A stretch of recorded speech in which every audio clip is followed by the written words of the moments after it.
बड़े शहर में रहने वाला मनोज इस साल होली की छुट्टियों में अपने गांव दुर्गापुर वापस आता है, जहां उसे देख पूरा गांव खुशी से झूम उठता है। जब गया था तब इतना सा था और अब देखो कितना बड़ा हो गया है। हाँ सरपंच जी, जब मैं गया था तब आप भी बहुत जवान थे और अब देखो कितने बूढ़े हो गए हैं आप। चलो चलो, बढ़िया है, बच्चा घर वापस आ गया। इसी खुशी में आज रात पार्टी होगी। क्या बात है, गांव में भी पार्टियां होने लगी। वैसे अगर पार्टी की बात है तो आज क्यों सीधा होली पार्टी करते हैं।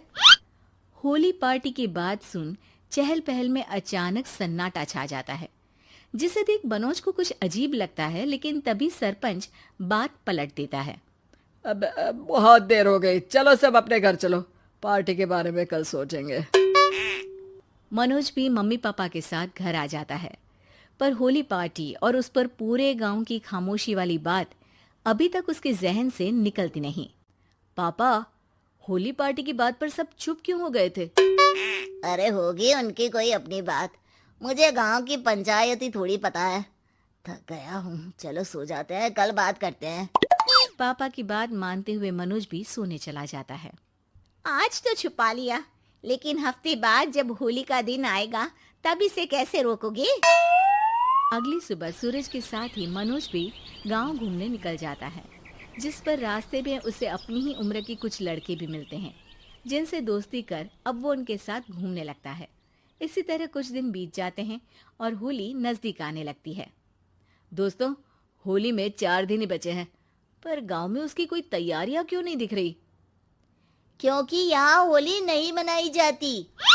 अरे पर ऐसा क्यों? वो राजा भूषण। अरे तुम 4 दिन के लिए आए हो, क्या इतना सोच रहे हो? चलो कुछ खाने चलते हैं। इसी के साथ एक बार फिर होली की बात को टलते हुए देख मनोज को शक होने लगता है।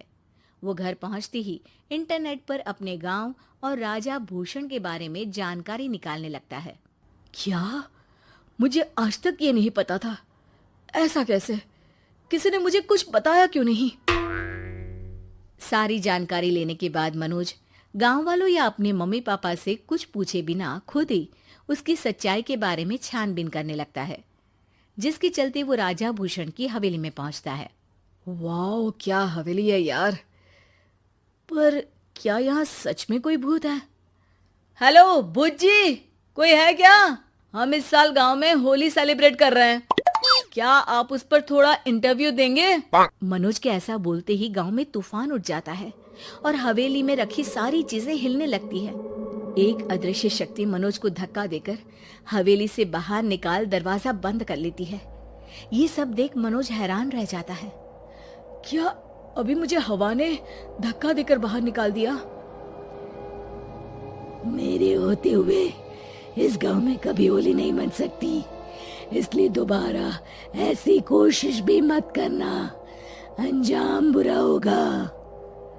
आवाज सुन मनोज हैरानी से इधर उधर देखने लगता है, पर उसे कोई दिखाई नहीं देता। वो गांव वापस आ जाता है, जहां तूफान की वजह से सब कुछ तहस महस हो चुका होता है। आखिर ये तूफान आया कैसे? ना ऐसा कोई मौसम था और ना ही हमने होली का त्योहार मनाने की बात की थी। सरपंच की बात पर कोई रिएक्शन दिए बिना मनोज चुपचाप अपने घर चला जाता है। इस तरह देखते ही देखते होली का दिन भी आ जाता है और मनोज रंग लेकर गांव में निकल जाता है, लेकिन गांव पूरी तरह खाली होता है। अरे त्योहार का दिन है, धूमधाम की जगह मातम क्यों मनाया हुआ है? मनोज की आवाज सुन सब अपने घर की खिड़कियां खोल के घर के अंदर से ही उसे वापस जाने के लिए कहने लगते हैं, पर वो किसी की नहीं सुनता। तुझे पहले भी समझाया था, अगर होली खेलने की कोशिश भी की तो अच्छा नहीं होगा। अरे बात मान लो बेटा, तुम्हें सच नहीं पता। मुझे सब पता है। सालों पहले इस राजा ने एक अंधविश्वास फैलाया और आप लोग आज तक उसे मानते आ रहे हो। अरे बेटा, जब तुम पैदा भी नहीं हुए थे उससे भी बहुत पहले से इस गांव पर होली का श्राप है। अगर गांव में होली का त्योहार मनाया जाता है तो प्रलय आना पक्की बात होती है। राजा भूषण इस सब में नहीं मानते थे और त्योहार मनाने लगे। जिसके चलते होली वाले ही दिन पहले उनके बेटे की और फिर उनकी मृत्यु हो गई।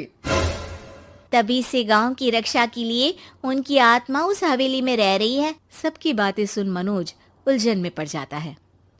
सोचना भी मत मनोज, अगर तुमने इस परंपरा को तोड़ने की कोशिश भी की तो उसका परिणाम इस गांव और गांव के लोगों के लिए अच्छा नहीं होगा। मुझे भी यकीन नहीं हो रहा कि आप लोग एक बेतुकी बात को मानकर सालों से रंगों के त्योहार को मातम की तरह मनाते आ रहे हो। मनोज किसी की कोई बात ना मानते हुए पूरे गांव में रंग बिखेर देता है, जिसके तुरंत बाद वहां तूफान के साथ बिजलियां गरजने लगती है। अचानक मौसम में ऐसा बदलाव देख जहां मनोज कंफ्यूजन में आ जाता है, वहीं गांव वाले डर से सहम जाते हैं।